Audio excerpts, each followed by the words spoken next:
And welcome back to the Boundary Corner podcast, a part of the College Huddle Network, along with my partners Brian Siegler, Jonathan Talley, and Shelton Moss. I am Curtis Wilson, and as always, we are brought to you by Dr. Jeremy Counts down at the Counts Family Pharmacy, your friendly neighborhood pharmacy located at 301 South Main Street in Blacksburg. Boys, the band is all back together one last time for a little while potentially because Shelton's about to get into hell season for it's busy career. season. Busy season, hell season, however you want to say it. But it's good. We got one last episode before he takes off. Maybe he'll sneak in from time to time. And luckily, before he left, we got one. We got one, man. We got one. Yep. It only took 7 weeks, but we got one. 47 days. Is that it? Is that the official count? 47 days, 46 days until we got one. So obviously we'll be talking about the DC hiring. Got a few other things to hit on tonight. Talk a little bit about the schedule. But how's everybody been? Sheldon, how have you been? We hadn't talked to you since before Christmas. How's everything been in your life? It's been good, man. I've just, enjoyed my break and, kind of getting back into the work right now. So, like you said, I'll be busy pretty soon. But yeah, I've just been, I wasn't really super plugged into the DC, coordinator search. I just, it got to a point where I was like, you know what, whoever they hire, they're going to hire. I'm not going to sit around, twiddle my thumbs and read every single message board rant about how this, the entire administration is a failure and we need to fire the entire staff and it's a lame duck staff and all that stuff. So I think they ended up with a pretty solid hire, as we'll discuss hopefully in this podcast. You want to know who did sit around and look at every message board rant? Me. You know who did? Put it a thumb? Me. Like a dummy. Been mad as hell. Tally was bought in. Trying to figure it out, trying to read crumbs. It was a whole different cookie. I'm just saying. Tally figured at some point he was pot committed. He might as well stick with it to the end. It's kind of like when you watch like a bad movie series. I go back to like Twilight. I don't know if y'all ever watched Twilight. Like I watched the first one and I felt like I could not turn away. You know what I'm saying? Not in a good way. It was like, this is so bad. Was it the shiny skin?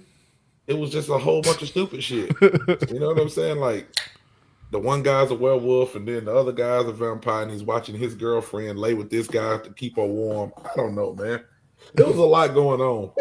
And I already Tally going down a rabbit hole. Hey, we just need Tally to like give quick summaries of movies, man. And just I don't know, man. That's an entire series unto itself. Yeah, I watch a whole bunch of stupid movies, man. I'm telling you, I watch a lot of stupid movies. But one movie that is not stupid that I did watch again last night is Den of Thieves. Great movie.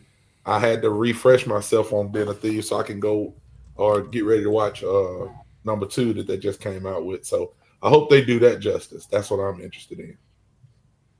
Good deal. Brian, everything been good with you, man? Busy, good, rocking and rolling, man. It's I was getting a little frustrated with the process of the DC hire. I think that was probably my biggest complaint of the whole thing. Was feeling like we didn't get a whole lot of information throughout the process. And then when we finally got some leaks there at the end, they were all bullshit. So I think that kind of left a bad taste in everybody's mouths and kind of set us up for, being a little bit underwhelmed initially until we learn more. And the more digging I've done, the better I feel about this guy.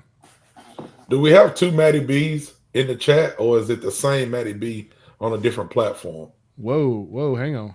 I think it's saying Matty B on a different platform, but I cannot confirm. I think it's the same. If that's Matty B, is it the same Matty B? But it's a different Matty. Yeah, it's got to be 2. That's the same Matty. That's the same Matty. It's the same Matty. Yeah. Same Matty B. Different platform. Matty, come to Atlanta. Come to Atlanta. Tally's going to both of them. He's going to both of them. Eat wings. I'm telling you, strip club. Fun. Eat wings. I don't know about no strip club now. I already that's told where y'all. That's where a lot of good wings are. Wow, there's some other stuff in them strip clubs that you might not want to get involved in. Go listen to the space the other day. I don't want to get us canceled on here, but I'm just saying If you seen Hangover when they went to Bangkok, I'm in Atlanta, just letting y'all know. There you go. How about this, guys? There you go. You can Green watch Bay. YouTube. You can watch this on the big screen. But like let's get into it. And I know people are putting out there who they thought it was. We're gonna talk about that later. But let's do tonight. Let's talk about Sam. Pronounce. Let's see how I do this. Let's see how many times I screw up Sam's name between now and the beginning of the season. It's not gonna be the first night. Sam Siefkes. Nailed it. Nailed it the first One time. for one. 1 for 1. It ain't gonna be like that for long. Y'all know that. Let's get a little background on him first of where he comes from. First of all, the guy is 33 years old. That is insanely young. So go look to his background. He was a Division III player, defensive back. Got hurt at University of Wisconsin lacrosse. Then he became a student assistant coach 2011 to 2013. So tells you right there, student assistant, you ain't getting paid anything. It's a D3 level. Brian can tell you about the conditions. It's a D3 level. It ain't exactly pomp and circumstance. Now, the way they do D3 up there in Wisconsin is a little bit different than Virginia. A little bit, but still, it's still D3. All right, Yeah. From there, and also during that time, he actually got to do like an internship at Air Force, strength and conditioning coaching during the summer with the football team back in 2013 before he rejoined as a student assistant. 2014, he goes down to FIU, quality control coach. 2015, he's a GA at Wisconsin. Couple big points here. That was under Dave Aranda. If anybody knows college football the last 2 decades, Dave Aranda has been one of the better defensive coordinators in college football. He was now the head coach of Baylor. 2015, and probably made the point today, and it's true, 2015, Wisconsin had the top defense in the country, statistically. So say that what you will. From there, he goes down to D2, University of Wisconsin-Platteville as a defensive coordinator. Shelton's going to share some info on that in a little while here. From there, 2018 to 2020, he was in the Southern Conference, which Shelton knows all about. Shelton's got some other info on that as well. He loves the SoCon, so he's got info on him there.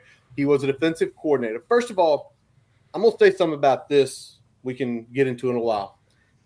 This guy, at the age of 26, was the defensive coordinator in the FCS.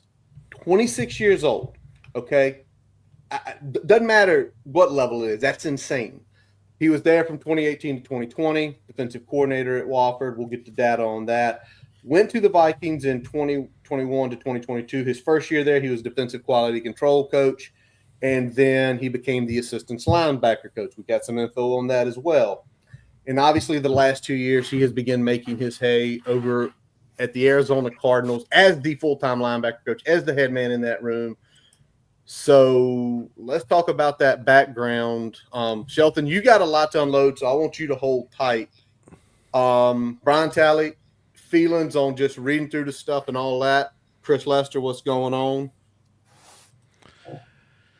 Tally, I'll let you lead. You got a lot off your chest last night. I'm gonna let you kind of piggyback on that. Man, my problem is that I ain't gonna say problem. I guess it's a good thing is that I talk to people before I talk, or listen to people before I talk, so I get a little bit more information. And on the surface, it definitely pissed me off, mainly because of the process more than the person. Because I knew nothing about him. The main thing, and I think a lot of people were just like, who is this? You know, it wasn't, oh, he's gonna suck or this is a bad hire. Some people's gonna say that no matter who it was. I do know if Bateman, if we would have went after Bateman and got Bateman, that their fans were gonna be happy, and some of our fans had already set their tweets up to fire off about how it was a horrible hire. So yeah, the process was a little bit cumbersome to me, in my opinion, but I do feel like, which we may talk a little bit later, I just feel like certain things wasn't going to happen. You know, this is Pride's 4th season, or going into his 4th season. By all accounts, he's probably on the hot seat. He should be. You got to win games in football. I think he does a great job at some things off season. He's been doing a great job. Portal, he's been doing a great job. He hadn't really missed with the portal. We probably talk about a little later too, some of the Senior Bowl stuff that we've seen, which has been great for us. But I just don't feel like it was going to be the people that names were thrown out weren't going to attach their jobs to a coach that they don't know who's going to be here. They don't know where this program is going. You know what I'm saying? Everybody look. I think the world loves Virginia Tech as far as they want us to be good, because when teams like Virginia Tech's good, college football is better. But when you start throwing out those big defensive coordinator names, it's like, come on, man. Are they really going to attach their name to a coach that is pretty much unproven as a head coach, and we don't know how long that ship's going to sail? I don't know, man. I don't think that that's what it was. I just think that most people are going to use what they can for a paycheck. You know, they're going to boost their stock. I think Brian kind of talked about, which you probably will talk a little bit more. Agents do a great job as far as like with players as well. When they hear something or if they're offered something, they're going to let everybody know that, you know, no matter how big or small it is, so they can up to the next level, because it's about money. You know, it's a job. So it's about money. It's about a job. And the main thing with me, once I sit back and talk to smarter people like Shelton, I was like, well, let me look at this hire and see what I think about it.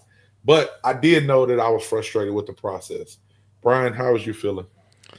Yeah, I mean, and we've talked about it a lot. The process sucked. I mean, there's really no other way to phrase it. And I think the part of the process is when it drags on that long and there's so little information that's coming out. Everybody creates their own narrative, and then you hire someone that was a part of nobody's narrative, right? Mm-hmm. And so immediately you get a knee jerk of, like you said, Tally, who the hell is this guy? I haven't heard anything about him. By default, that's probably not good, right? That's like the mindset immediately, right? You go right to that. If I haven't heard of him, it's probably not a good hire. And then you start digging a little bit, and you look at the resume, you look at what he's done, who he's done it with. Way more play calling experience than Marv coming in, and you can say, UW Platteville and Wofford all you want to, but calling plays apples to apples is calling plays. So you can do it or you can't. It matters. It's experience. I like it. And then to Tally's point as well, every place this guy has went and left, fans, staff, everybody involved, you're hearing nothing but good things, and disappointment that he's moving on to greener pastures. And that's the kind of guy you want, a guy that left it better than he found it, and a guy that people are sad to see go.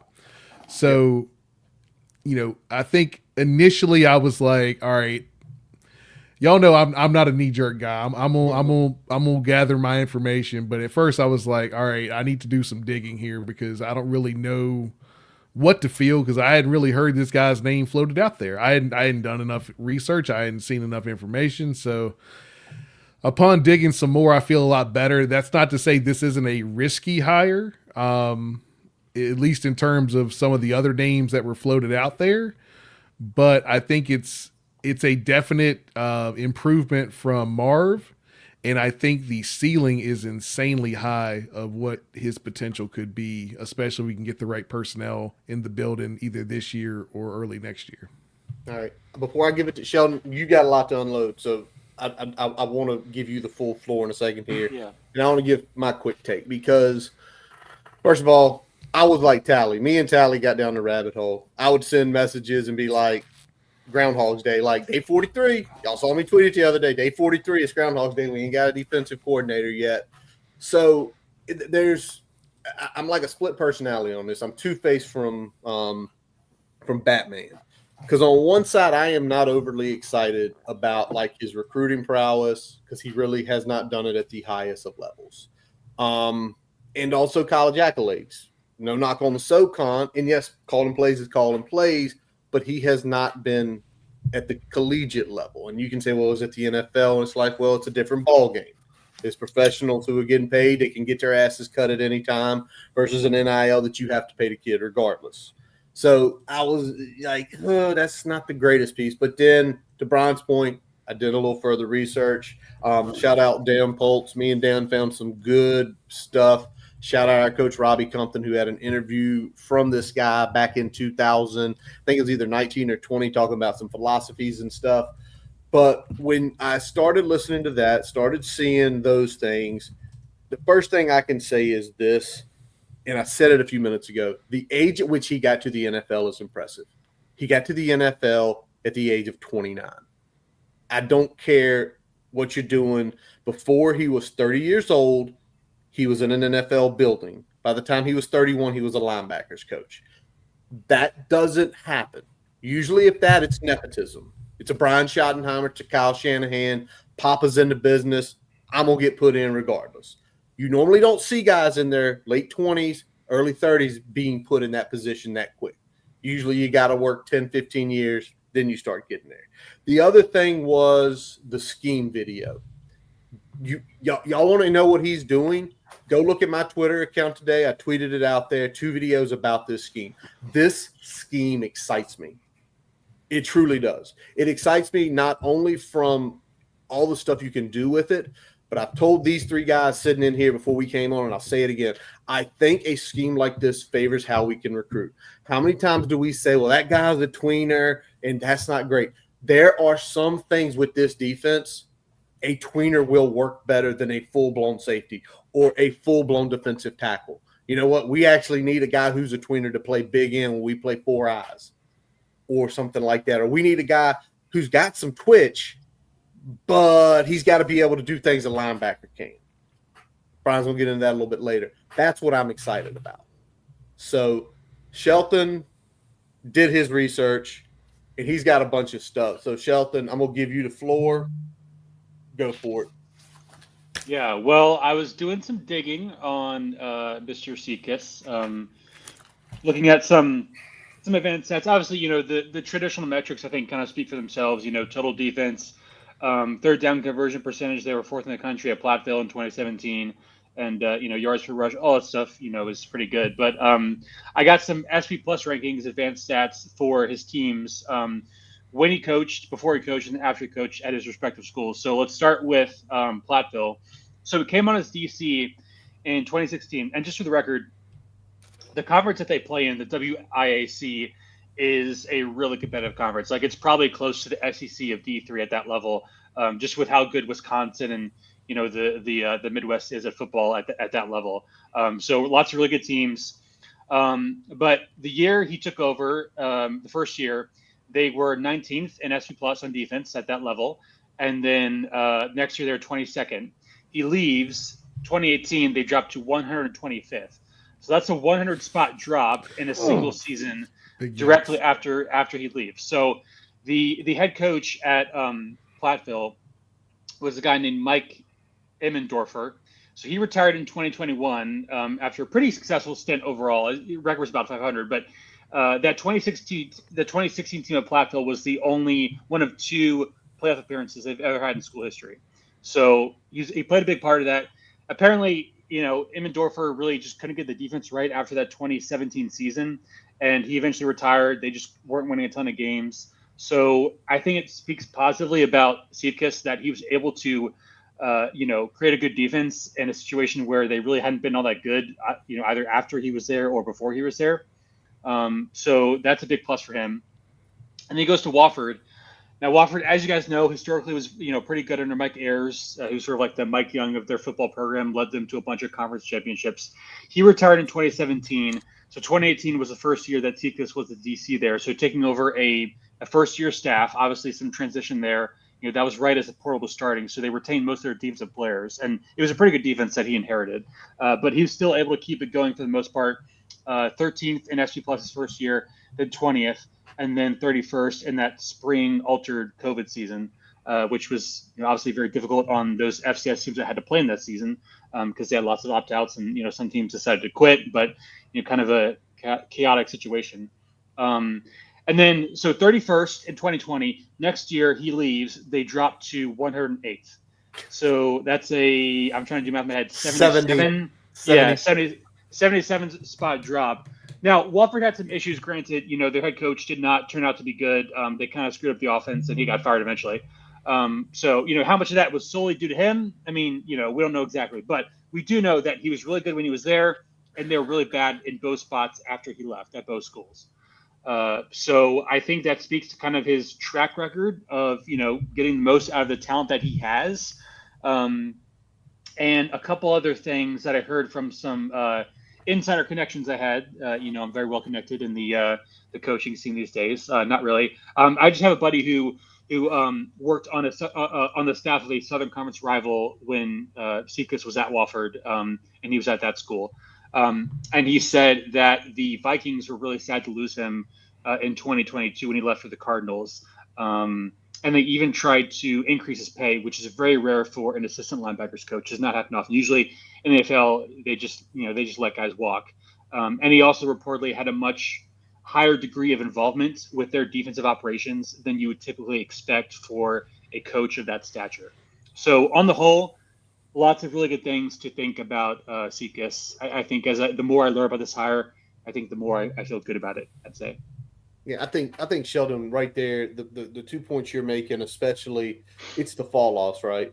Because we all see that from time to time. Tally and Brian have played and seen it where a good coach leaves, shit sometimes ain't right. It's just not right, whatever reason, for whatever. So thanks for bringing that up, Shelton, about how those teams effectively fell off a cliff defensively after he left. And to that Wofford point, I mean, I know there was a lot of offensive issues with teams, but I mean, Conklin was still a defensive-minded head coach, so he should have had a good grasp of where to go next, and to see that steep of a fall off is pretty staggering. And they really haven't recovered at all. Like I was looking, even if you look at some of their numbers since 2021, they really have not fielded a good defense since that year. So he was really kind of the last true good defensive guy they had. 100%. Guess who we play this year, Curtis? Wofford. Hopefully they're still bad. Hopefully he's still bad. Hopefully he holds them to a goose egg on that Saturday in September. All right, something I mentioned in my little rant there, and it's probably been mentioned more than a few times, and me and Brian talked about a little bit this afternoon, is a scheme change is going to come to Blacksburg. I think everybody saw the writing on the wall with some of the guys we got from the portal. But Brian, you looked at that video, you read a few things here and there, I know. And we're not going to get into the details because I think what we're going to probably have to do in a couple weeks here is look at our defensive roster and say who's going to play where in this scheme. But Brian, what can be expected, or what do you expect him to bring in, and how are we going to look different next year? Yeah, I mean, you're looking at most of the schemes that he's ran have been multiple, typically odd fronts, and there's going to be a lot of 3 high safety looks. So what we're looking at is going to be some version of a hybrid or multiple 3-3, 3-5 defense. But with the so-called jack backer that for the most part is going to act like a stand-up defensive end in most of the schemes there. So it allows us to really be flexible, especially in a conference that has a lot of air raid and a lot of big spread concepts that we're playing against. It lets us match up a whole lot better. I don't think we'll get RPO to death like we did in a handful of games with this type of scheme. It lets you get your best 11 on your best 11 without really having to do a ton of substitutions. It lets you do a whole lot of different things from pressure, coverage, manipulating the box, and it's really hard to prepare for if you're an offense just because of how many different alignments and assignments they have to account for. So I'm excited, and I think the thing that stood out to me when talking about this, I've thrown a lot of stuff out there, and this is going to be a lot, but he emphasized simplifying the concepts while still being hard to prepare for, and thinking of it from the philosophy of if it's game prep week and I've got my players asking me about our scheme, that's a problem. I didn't If fucked up. if it's game week and they're asking me about the opponent's scheme, I've done the right thing. So I think that's the mindset that he's coming at this is keeping it simple while still being complex and hard to prepare for. Tally, anything from scheme? Not really, man. I just been kind of taking in. I was kind of thinking where we would add, like the ginger freak when we got him. I don't know the kid's name, but just looking at kind of him, Jonathan. Just kind of thinking about where we would add him on the defense once we got him, seeing how productive he was there to when he's coming here. But then when you start talking about a scheme similar to what Brian's talking about and Sheldon's talking about, like it makes sense that you have a linebacker defensive end hybrid. Because it's like, is that guy going to put his hand in the ground? Is he going to stand up? Well, this scheme kind of changes things a little bit. So, I don't know. I think it's exciting at least. You know what I'm saying? It gives us something to look forward to because what we seen last year was, there was some excitement there, but it wasn't exciting. Another thing, players. Yeah. So another thing to add on to that too, is the strength and conditioning piece. We've got a new strength and conditioning coach, Jared Ferguson. So I think it's kind of been split, man. I just kind of read the room and see what other people have to say. Like I said, y'all know I'll talk. I do like to listen as well. And it's kind of been a split reaction. Some people say, this was a lazy hire. I ain't gonna call no names, Pete. Some people say that this is a really good hire. And, from inside the building, I feel like the players have really respected him and really taken to this. And it's been some change, which is a good thing. It's got to be changed in the way you prepare. It's got to be changed in the way that you go at game day if you continue losing by one score, and the conditioning piece. If we're getting to end the games and we can't get people on the ground, we got to figure out exactly what we need to do, strength and conditioning wise, that's going to help that. So I think that was a big hire. I think that was a big piece that needed to be filled. So I'm interested to see how this is going to all play out. Hold on, wait a second. Let me put this up real quick. I definitely read that all wrong. A lot of people said that. When I looked over there, I definitely read that wrong. I thought that said better than Batman. Why is he better than Batman? That might be a bridge too far, man. That might, it's hard to be better than Batman. We'll get back a little bit more on the first thing. I want to get Shelton. Shelton, what about you in this scheme? Did you get a chance to look data points or anything like that with this sort of, I don't know what you call it. It's just a unique scheme. Yeah, I don't really know about the intricacies of the scheme. I do know they've typically been a pretty good third down defense under him, and he talked about that in the podcast that Brian referenced. Yeah, they were fourth in the country in third down defense in 2017, and generally pretty good most seasons. But I do think kind of what Brian was saying about the simplicity point. Like he talked about just making it as black and white as possible, meaning you're teaching players to kind of read and react based on what they see. So if a run goes one way, you react that way. If it goes this way, you do that. Just so that players aren't kind of getting their hands and their feet and their brains tied up.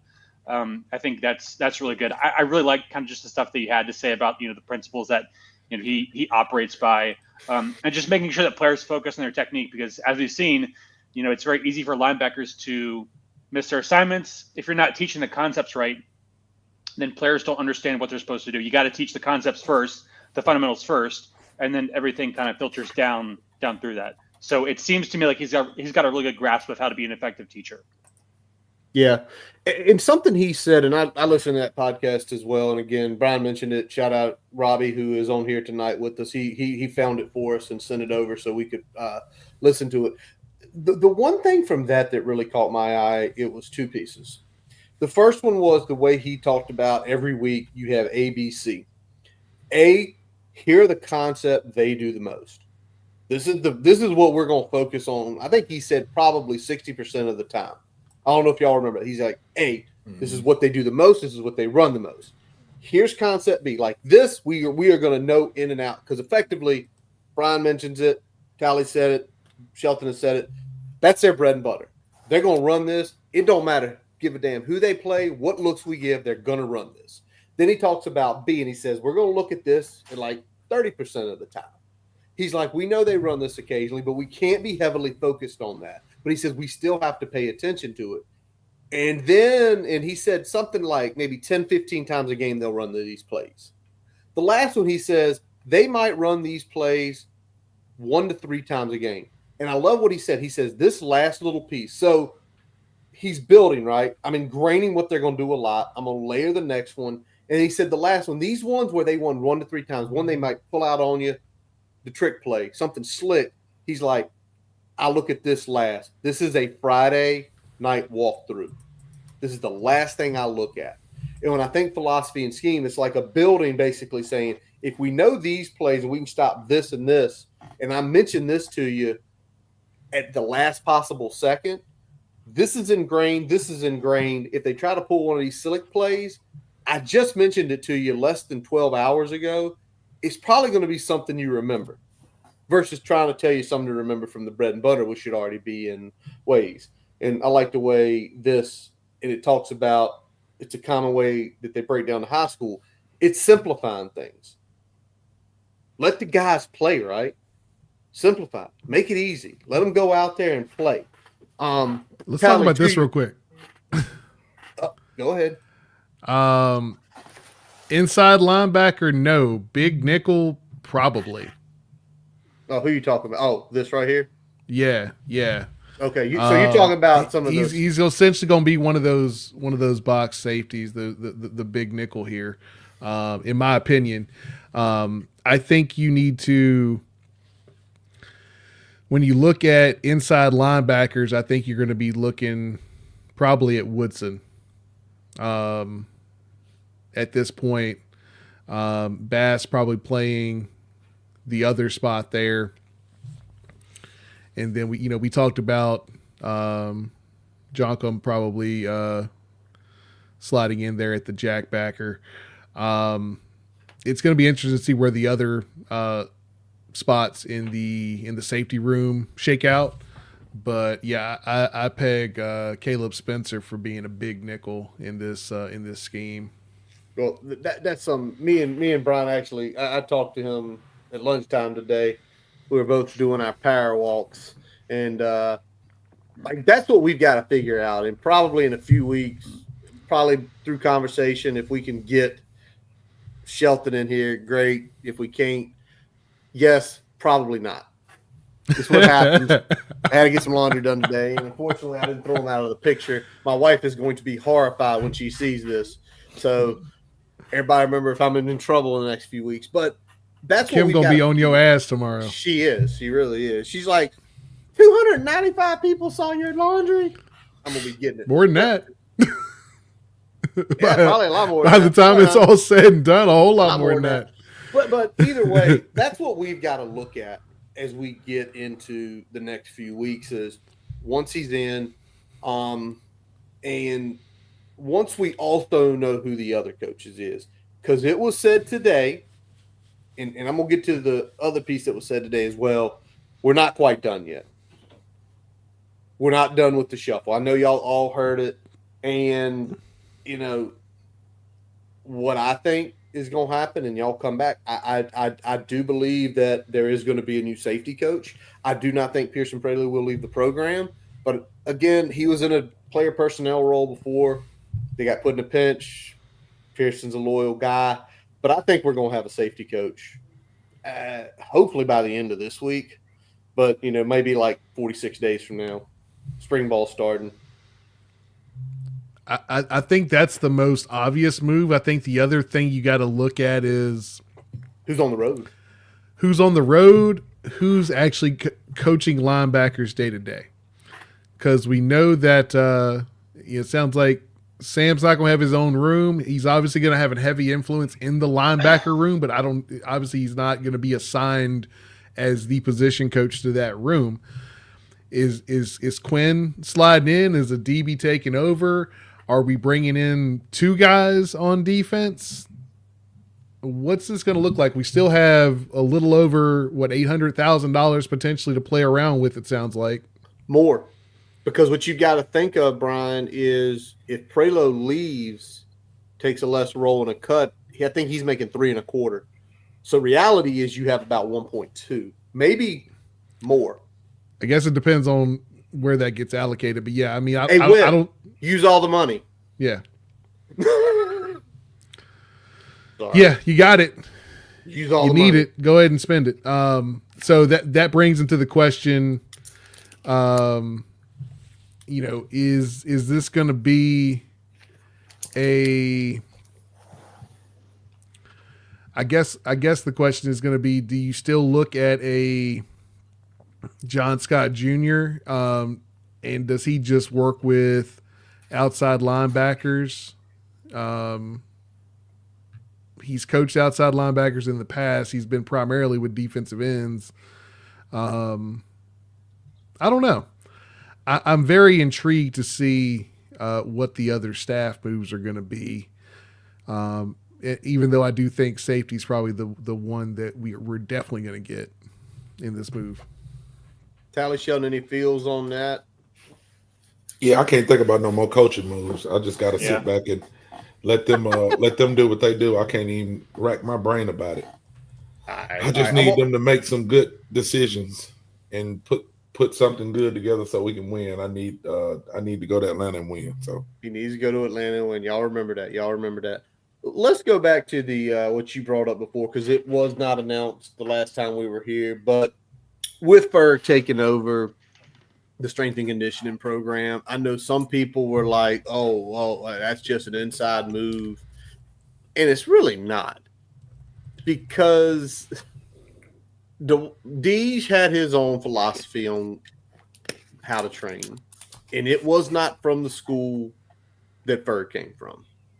So it is a different mentality. And Brian, which one of y'all said something? It was either Tally or Brian that mentioned something a couple weeks ago about you can have your own philosophies and you can work with someone in that field, but you still have your own philosophies of how to do things. True. Was it you, Tally? Was it you? Me?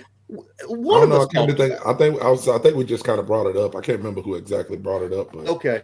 Yeah. No, I agree. And sometimes, there's ideas that I have, but if my boss don't bring them up, I can't just go and implement them. You know what I'm saying? Mm-hmm. Like there's a pecking order. So I'm sure that it was things for him to, and I'm sure they had to do some interviewing. You know what I'm saying? Like it was they didn't just say, "Okay, we're gonna give you the job." Like I'm sure it was other people that they reached out to and interviewed and things like that, and they pretty much looked at, what do we need and who can be the one to help us get there as quickly as possible. And sometimes it's just love. Sometimes it's just the person who's willing to put in the most time, and just get as deep into the job as they can before it's done. And somebody who's been there and understands what the culture needs to get back to sometimes is because, again, we weren't far off on a lot of stuff. Not making excuses, but it's like if we can shore up those small things, the big things will happen on Saturday nights and Sundays and Tuesdays or Thursdays, whatever nights they got us playing now. But, I think just from what I've heard, and I'm just a fan. He's came in and he's done some things that no other strength and conditioning coach has been doing. You know what I'm saying? Walking in saying, "This ain't playtime. Turn the radio off. Let's get to lifting. We're gonna get stronger. We're gonna be serious about this." Little stuff like that sometimes is what a team needs. To find those leaders. Sometimes you got to push people to close to the breaking point to figure out who's going to grab the people up and bring them along as well. And I think that's what we kind of missed last year. Some leaders on the field and some people that were able to finish. So I'm hoping that that's what Ferg brings to the team as a whole. Brian? Yeah, I think just in general, like Tally's point there, I think with Ferguson's toughness and the he's been exposed to kind of 2 or 3 different ways of doing the job at this point, and I think he understands that one of those we saw a lot of success, especially with the way we prepared athletes for the field, and I think so. I think we're looking at more of a Gentry model. I feel like that is what he's going to lean on when it comes to strength and conditioning. With a little bit of modernization, right? It's still going to have some more modern concepts, but I think at some point you still got to get back to the bread and butter of what made this program great and what we saw success at. And I think he's going to give us that. I think the big thing is going to be the conditioning piece, because this team definitely looked like they faded in fourth quarters pretty consistently, on both sides of the ball, but particularly on defense. I don't think we're going to be in a situation where that's going to be a problem with a Jarrett Ferguson in that position. And I'll say this too, just because it's been so long since I've really been into like a locker room where I had to do some stuff. I'm old, man. I don't care about doing that stuff, but going through the stuff with my son and watching what is said about their strength and conditioning coaches and how they feel about their coaches and things like that, it's a big deal. Because like his basketball team has a strength and conditioning coach, and it's like everybody looks to him, even during the game. When things go a little bit awry, they look to Coach B to settle things down, or to, is it okay for me to get amped up? You know what I'm saying? Just because they're with him so much, and he's with them during those grueling times, that the players kind of look at him as a go-to figure, because he's not the head coach, but he's the strength and conditioning coach, sets the tone. So a lot of times he's at every game. He doesn't have any kids on the team. His job is just to coach them in the weight room, but he's at every basketball game, and he's constantly talking to players, and he's constantly telling them things that can help them get better from a strength and conditioning point. So sometimes it's not X's and O's that he's saying about the actual sport. He's talking to them about what he coaches them in. So if somebody's invested like that on the sidelines, like I think Ferg is, I think that it's definitely gonna help a lot. So again, I think Chris put up something and said it's different in there. I mean, Chris has a son on the team, so I'm sure he can attest a little bit better than we can of what goes on in there, but not just Chris, you know what I'm saying? There's other players and parents that I've talked to that have raved about some things that Ferg has done. So I just want to get to a third quarter or fourth quarter and get the quarterback on the ground. Good play call, be strong enough, be disciplined enough to get the quarterback from Miami on the ground, and let's go win the game. I want to be able to do that. I want to see the players do that. All right. Sheldon, anything on Ferg, anything like that? I mean, nothing specifically, really. I would just say, in my experience, a strength and conditioning coach, like every other coach, it all starts with relationships. You have to show that you care about the players as people to get the most out of them. And so I think the bond that you have with them is the foundation for everything else that you can accomplish. So it's not just about, what's my workout or what's my routine. Like, you got to show that you care about them to get the most out of them. And that's, obviously the most important thing. You got to, find the balancing part between, tough love, but also, holding them accountable and, showing appreciation for them at the same time. There's always a balancing act there between not being too soft, but not being too hard either.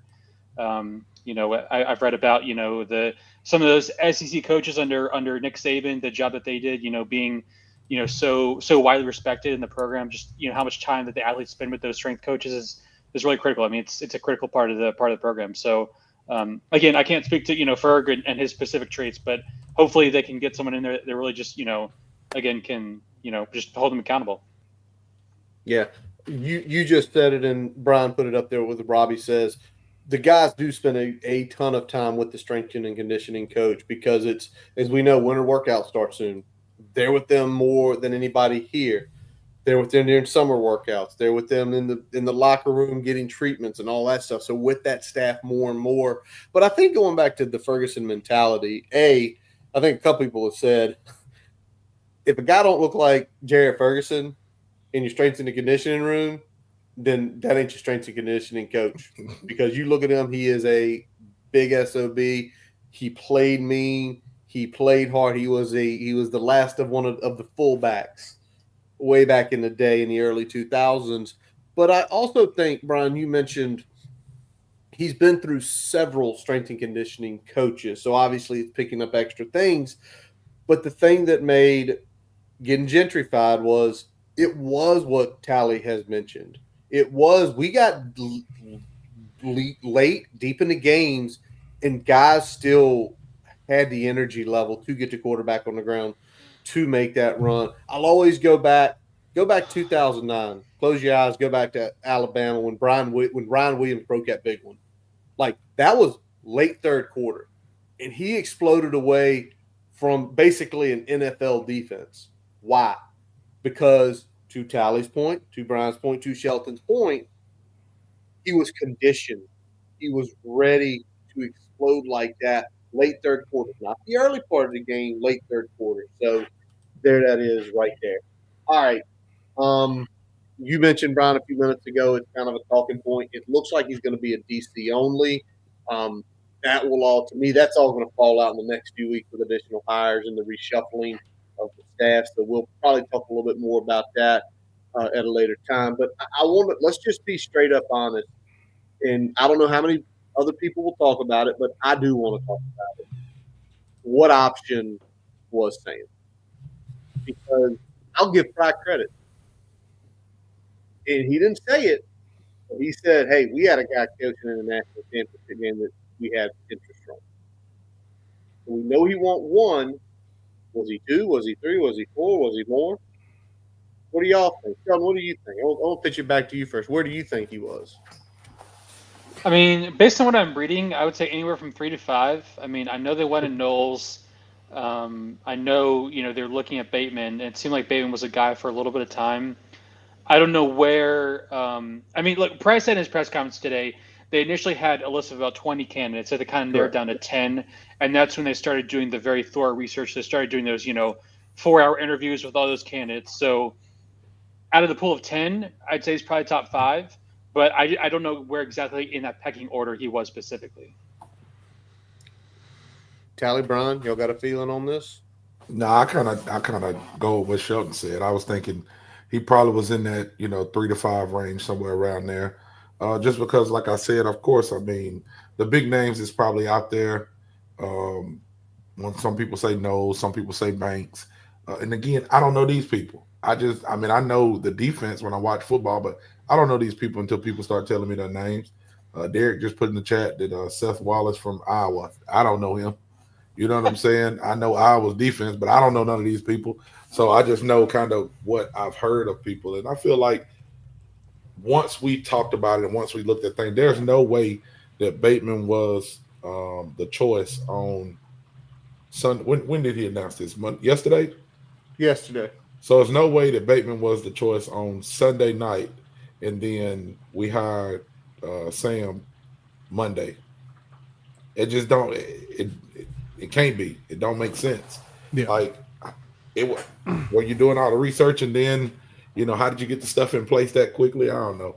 I just don't think that. I think it was a little bit more thorough than us as fans know.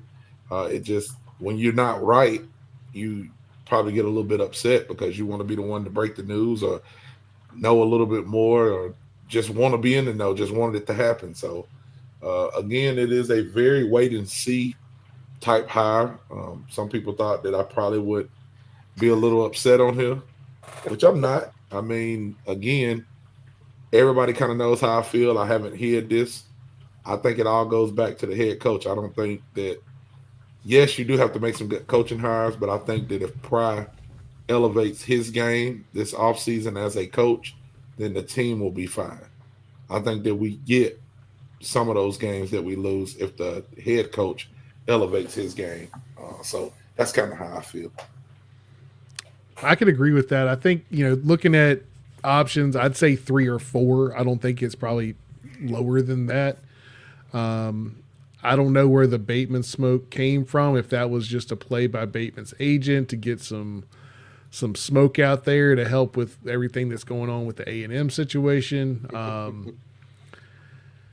I don't know, but to Tally's point, I don't think it was Bateman Sunday night and then Sam Monday afternoon.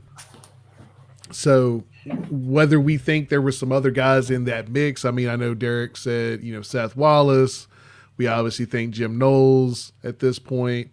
We heard Banks early. That kind of, if we talk about, Allen was really the first movement that kind of started the trickle down effect with everything else. So yeah, I mean, these like blue blood or borderline blue blood programs shuffling defensive coordinators in what I think a lot of people felt were pretty comfortable positions.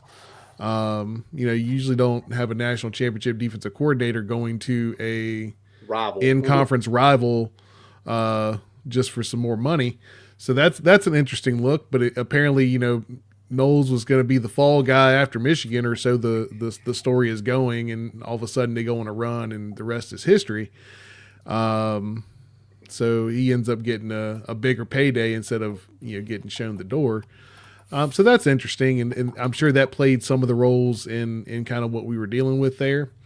But again, I'm not disappointed that with the hire that we have. I think it's one of those where you see the potential maybe in other areas. When you look at Knowles' defense, it's a base 4-2, but they play a lot of that 3 high safety. There's a lot of different similar schemes, even though the base alignment is a little different, right? So I mean, we definitely had a very intentional hiring process for this defensive coordinator with what we wanted to do from a personnel standpoint.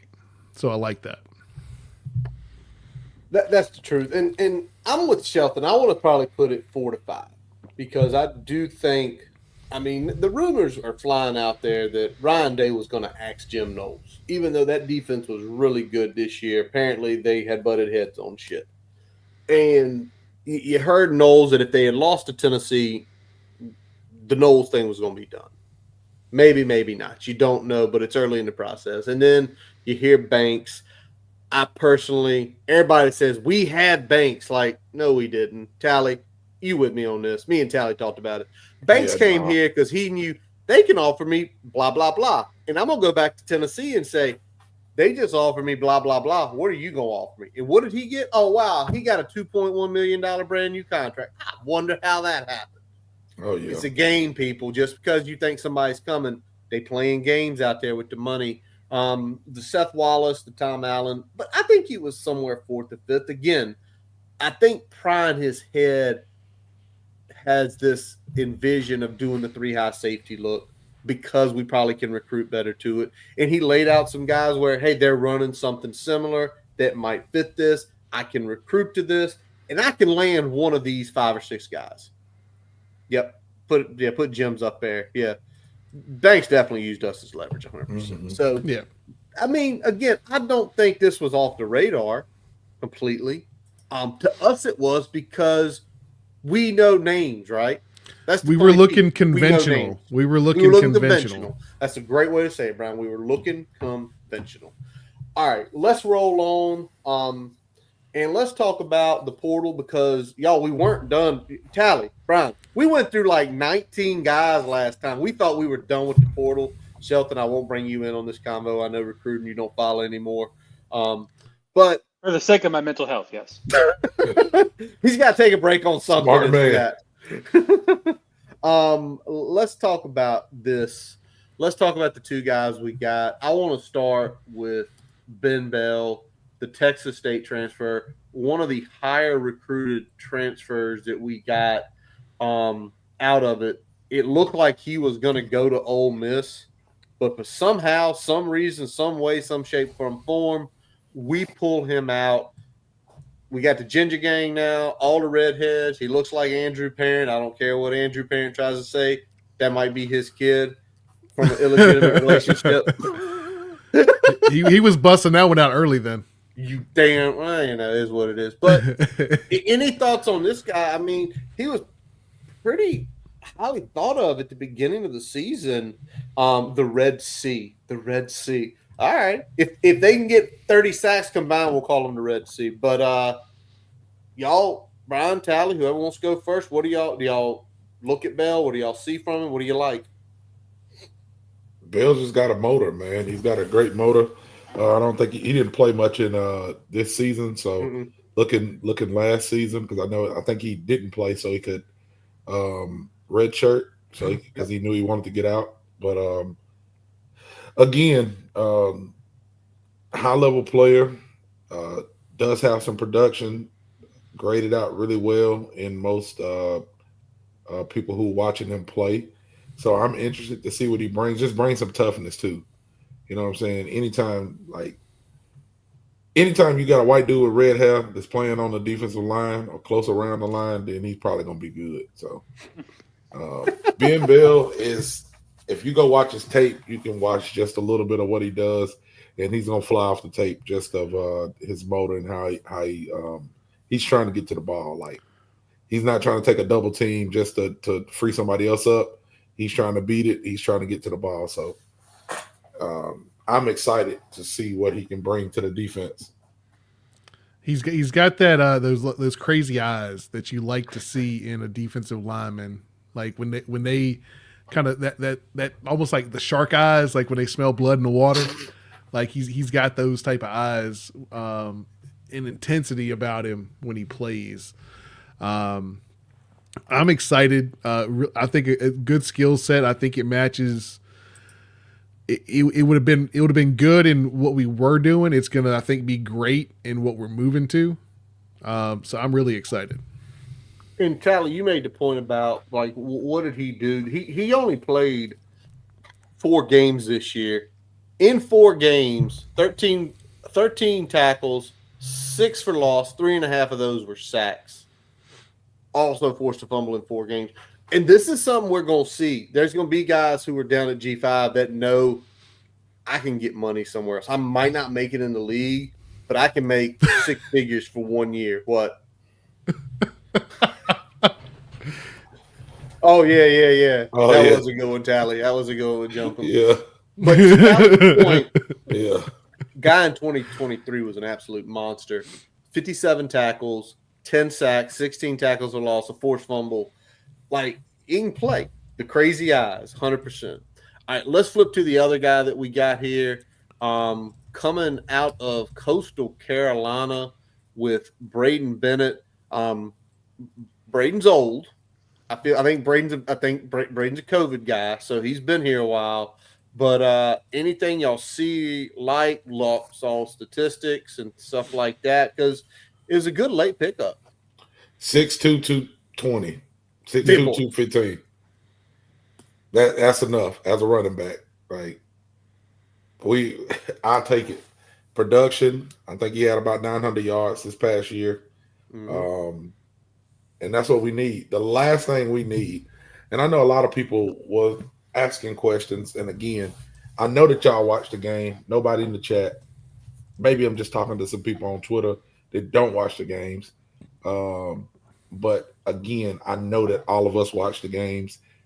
You never want to be in a position where you cannot run the ball at all. When we played against Clemson, we didn't even attempt to run the ball. You just can't win.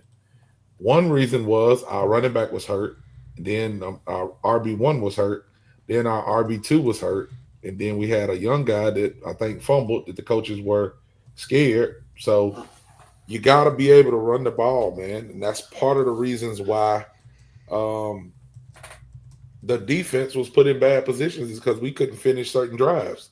It's what I get so pissed about with the offense going back to last year. But anyway, great pickup to have I think what James said in here, like a third down back, and I think that I'd have to go look at the stats, but I think he was good at catching the ball out of the backfield as well. So you do want, you're bringing in two guys that have been there, who's already had some production, who's played at a high level in Stewart and in Bennett, and you want to be able to get them in games, and let's see who gets hot, because it's a slippery slope when you're dealing with stuff like the portal and recruiting and bringing people in. But then you go and look at Ohio State, who had a beast of a running back in Travion Henderson, and then they go get a beast of a running back from Ole Miss in Judkins. Like, one running back just can't do it. You got to be able to have options, and you got to account for injuries. So I'm excited that they did go out and get him. I don't understand. Like, I was thinking when we got him, like, what? Why? Like, not why did we get him, but like, why is he still there for us? I thought that would have been a little bit, but it's part of recruiting, man, and it's still players that want to play for Virginia Tech. You just got to find them, and you got to have something to draw them in that want to come here. And I'm trying to read while I'm talking, and Josh just put up something good. He said Bennett had 25 catches for 188 yards and 2 touchdowns. Thank you. at 6'2", 220. That's what we want. And then also, I know we've already talked about Selden coming in, who's played some running back, but probably going to be more of like a slot Debo. wide receiver, some kind of like a Debo Samuel setup. But you can never have too much production. So I'm all about it. I think Sheldon had something that he wanted to throw in. Sheldon, what you got, buddy? Yeah, so my understanding is Terrion Stewart isn't quite as well-rounded as Bashal Tootin was in terms of just, pass blocking and pass catching. So I think what they wanted to do adding Bennett was get, just add some more bodies there and kind of have it be more of a by committee approach. Because Bennett's got some decent numbers, not necessarily, eye-popping, but he's a pretty solid, explosive guy. But they just want some more options there for their third down, personnel selection in particular. Brian, anything on Braden Bennett as we wrap up the portal section here?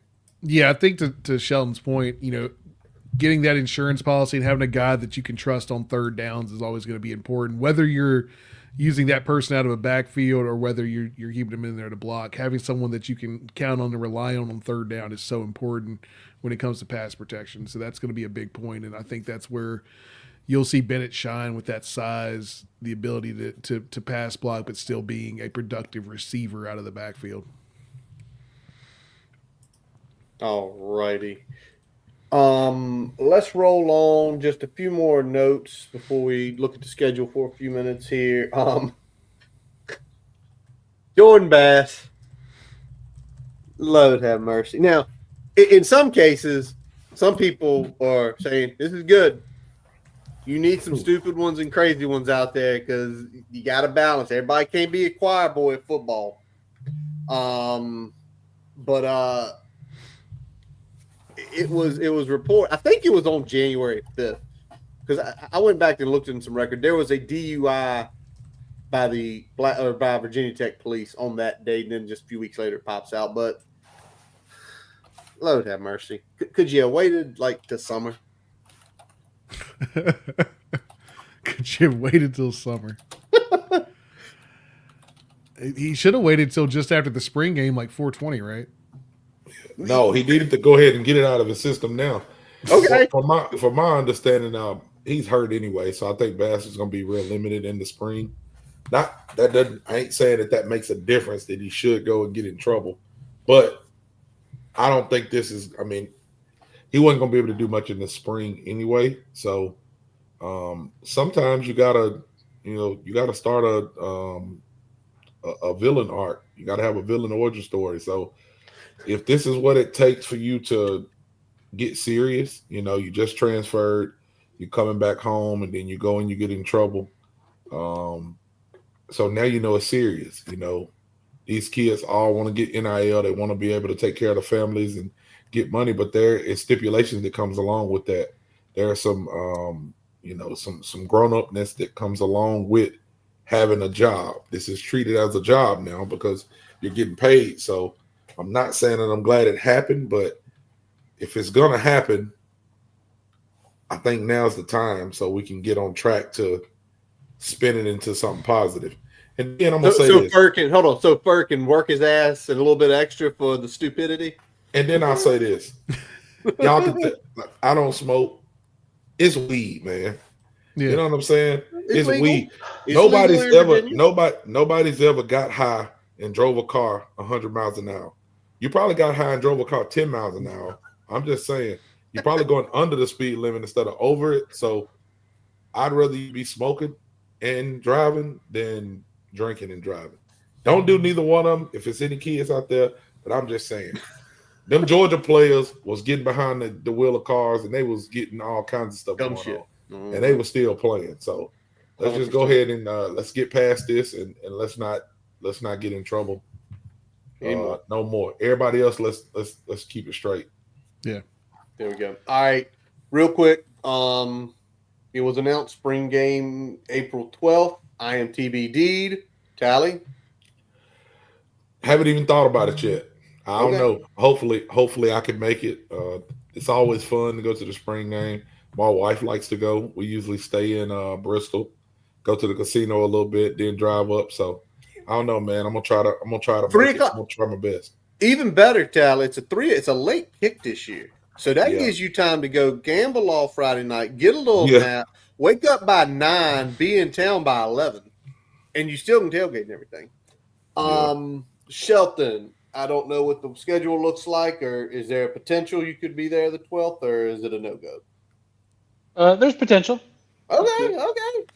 There's potentially potential. There's potentially potential. Brian? I'm there. I'm already booked. I booked before the announcement came out, so. Was it April 12th? Is that what you said? Yeah. April 12th. Yeah. Okay. We might be able to slide through there.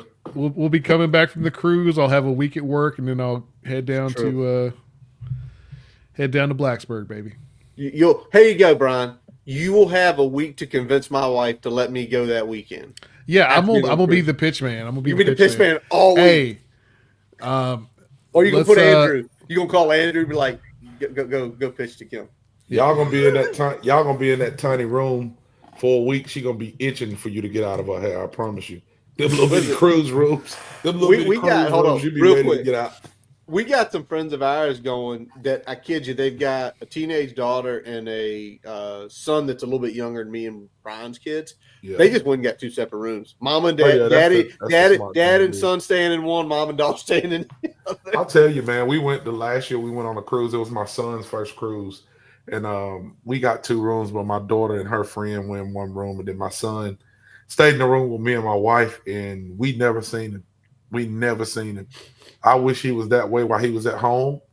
He would get up, he would wake himself up, and he would be out of the room at like 6:30 in the morning. He was going and eating lunch with people. Eating breakfast with little girls and their families. And I would just get random pictures of people like snapping pictures and be like, hey, did you know he was over here?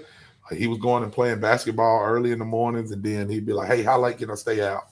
We all going to get pizza because they'll have on the cruise we was on, the big thing was pizza late at night. So that's what we heard too. They were all they were all out eating pizza at 2 a.m. until they.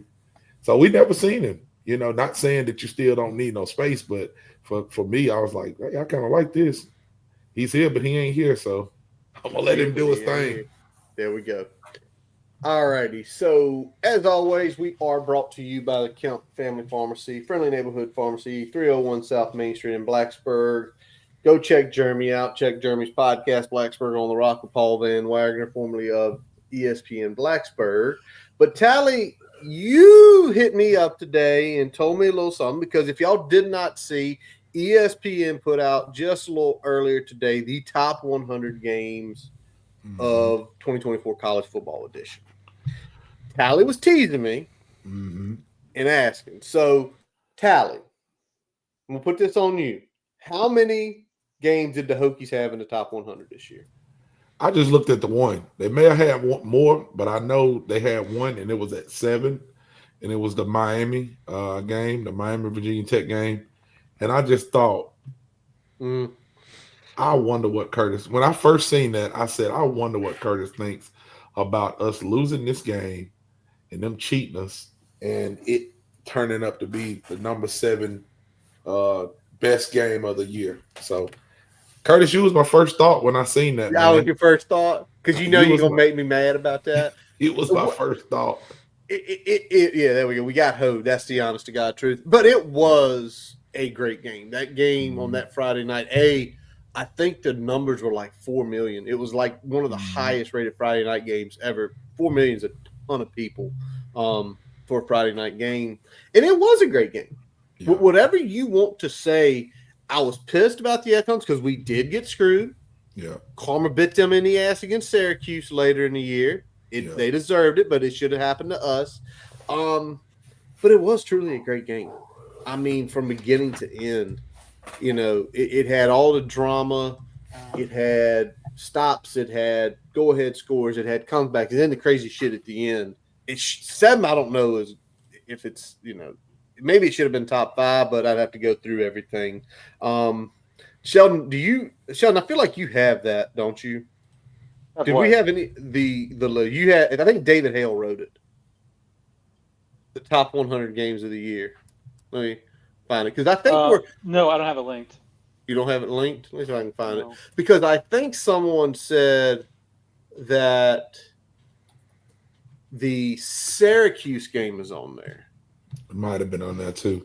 I know. The first thing that caught my eye was the Miami game, and what I remember about the Miami game is that this is, even though we lost, this is what Virginia Tech looks like. Like we looked like a football team that was poised to take the next step. You know what I'm saying? Now, you win that game, you definitely feel better about taking the next step.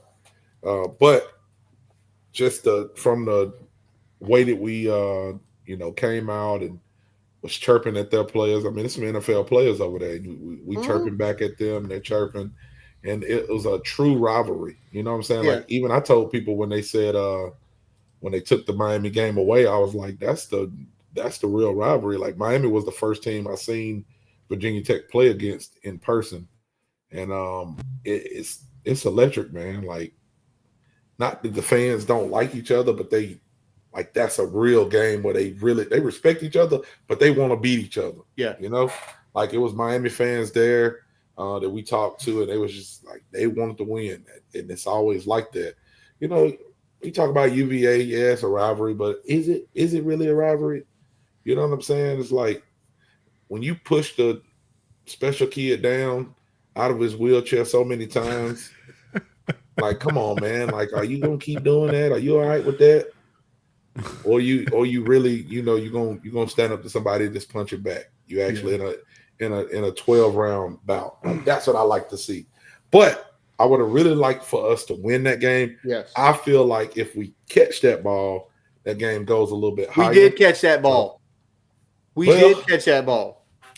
I don't know, man. You're like Danny Cole. We caught that ball too. I don't even want to think about it, but he knows what to get me going about. Yeah. I'll just say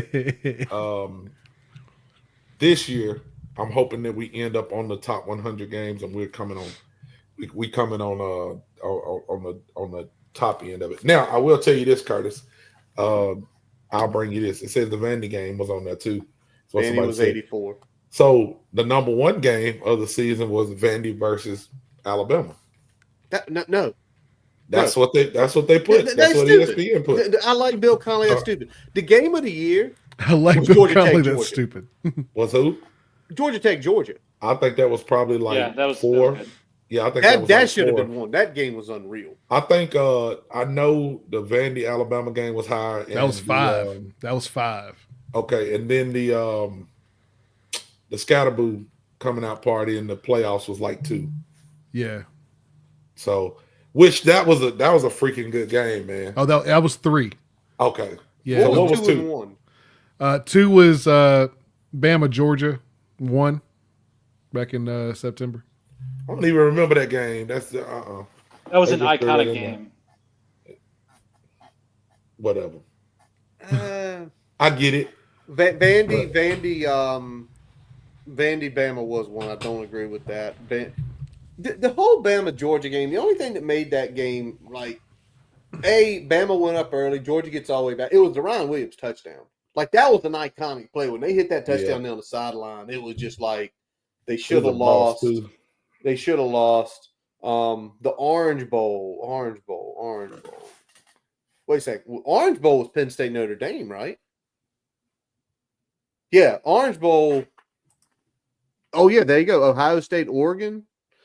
That was a great game. Yeah, the Orange Bowl was me and Brian, we watched that playing poker. I lost some money that night because I was about halfway focused on it. That was like the classic old school game. It was back, it was forth. He knew what to do to rile me up. And the Texas Arizona State game, they were just I sat here almost all day. That was a great game, man. That was a great game. I enjoyed probably watching that game more than any other game this year, besides Virginia Tech games, which I did enjoy watching some of them. But anyway, that was I like you said, New Year's, sitting around watching that with my brother-in-law, and that's what you want, man. That's what you expect a playoff game to feel like. You know what I'm saying? Like that was just a great game. So I'm looking forward to it. For all the people who said the playoffs was nothing, when you see something like that, and y'all got lucky too. Y'all got lucky because in the national championship, they did make it a little bit closer than it should have been. So I couldn't come in here and really go off like I wanted to because so many people was talking about, how it was just so messed up. And I was like, it's always been a one-sided national championship game for like the last 7 years. It's 8 years, however long we got to go back. So essentially it was the same this year. They was about to get boat raced and then they calmed it down. It was entertaining because you knew at the end there, like if Ohio State. Well, first of all, let's talk about this play. This is a Virginia Tech podcast, but again, I love college football. We all do. How the hell? Let me put the hat on backwards here. How the hell on 3rd and 9 do you play Jeremiah Smith off 9 yards with 3rd and 9? That boy is gonna get the ball. I don't give a shit where he is. He was getting the ball that play, and you play off man against him. And when he did that little hitch, he was dead. I sit here and I say, could you at least have played press? What if he beats press? At least you tried. My bad. Yeah, I don't know. I think that was a head scratching move too. So I don't know. Curtis was texting me about that. I was like, what? I was so pissed about that. He was hot, man. Well, you see shit, and it's just like, how is Al Golden getting paid $1.8 million a year, and it's the biggest play of the year? You stop them, you get the ball, and you had a chance to tie this football game. You already screwed up once from the 10. We're going to kick a field goal. We're going to be down 2 scores still. Talk about game management. And then it's like against that kid. Anybody else, fine. Anybody else, they beat you, fine. That kid, no. That kid is elite, and you let him do that. All righty. Where were we? Schedule. The full schedule release has happened, and that's what we'll kind of close it down here with tonight. 2 trips to Atlanta. Everybody, just so you know, Tally, we be there both times. Look for him. For those who want to get you, meet him. Go there, meet him. He'll take you and tell you. 6 weeks apart, baby. 6 good, yeah. A little time. I'll be there. Apart. About 3 hours from my house. I gotta go. All righty. So look real quick over the schedule. I got it out there for y'all. What did I tell y'all last week about the schedule? I texted all 3 of y'all. Where Florida State's our furthest trip this year. Whatever week we play that, I told y'all we're getting Miami right after it. They're gonna screw us in that way to make air travel. So they did as my prediction and made sure Miami was after it. But anything on here y'all like, you dislike, you wish was different? I wish that we were at FSU on the open date. And they had the open date between FSU and Miami. Everything else I'd be fine with. All right. I don't really like November. November is going to be kind of not the best month other than UVA. Or could be great. Stop. Could be It's great. either gonna be Could be great. But be I'm ugly or saying it's gonna be great. if we're trying to, if the goal is to spread out the difficult contest, we put a lot of them, at least from a talent perspective, in November. Sheldon, anything you like, you hate? I wish the kickoff game was in Charlotte, but that's more of a personal complaint. I think we Joe, all. you don't want to come to Atlanta, man. Charlotte's my city. Like that's it's my city. So I gotta get to Charlotte, man. I done heard some good stuff about Charlotte. I've never been, Good. so I need to go. Maybe one December we can just go there. You got to get to the clip. Yeah, I think that's what I'm waiting on. We got to get to the spot so I can go to Charlotte. Can y'all make that happen for me, Pry? If you watching, please. Can you get to Charlotte so I can experience what Charlotte is? My boy Sheldon is telling me how great of a city it is. He tells me I can get all kind of food there. I'm fat. I like to eat, and y'all are hindering me from going and eating good food because you won't get to Charlotte.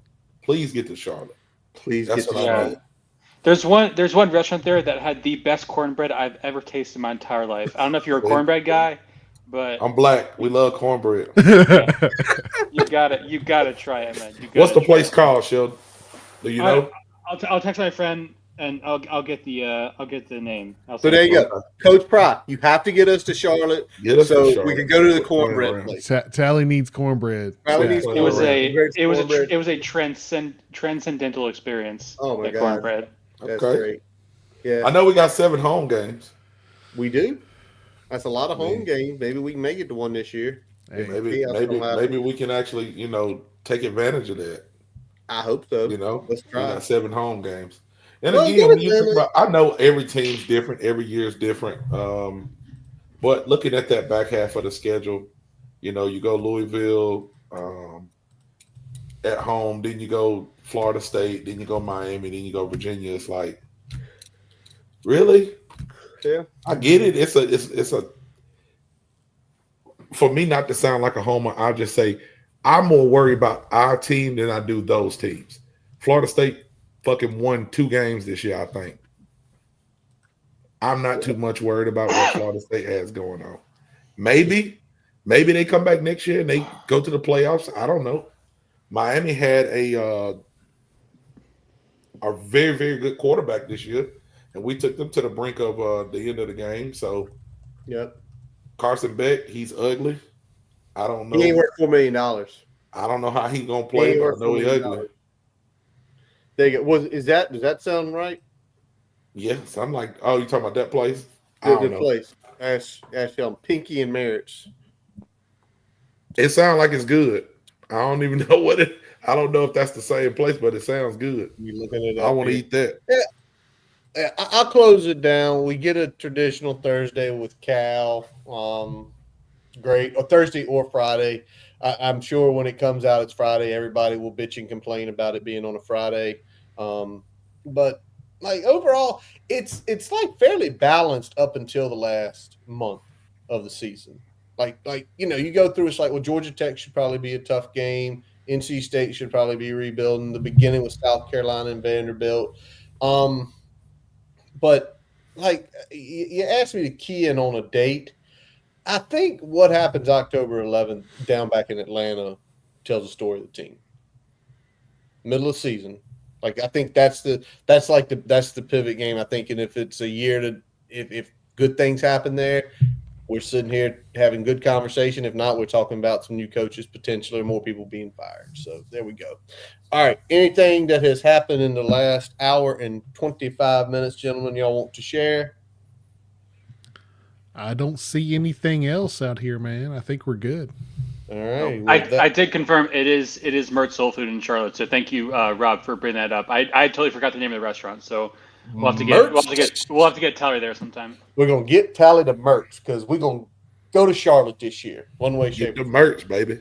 Get the merch. All right. With that wraps up this episode of the Boundary Corner podcast, brought to you by Counts Family Pharmacy in Blacksburg. I am Curtis Wilson. I'm Brian Siegler. Jonathan Talley. And I'm Sheldon Moss. We are part of the College Huddle Network. Visit our website, boundarycornerbt.com, to listen to all of our episodes. Check the merchandise shop out. While you're there, follow us everywhere. Y'all know where we are: Twitter, Facebook, Instagram.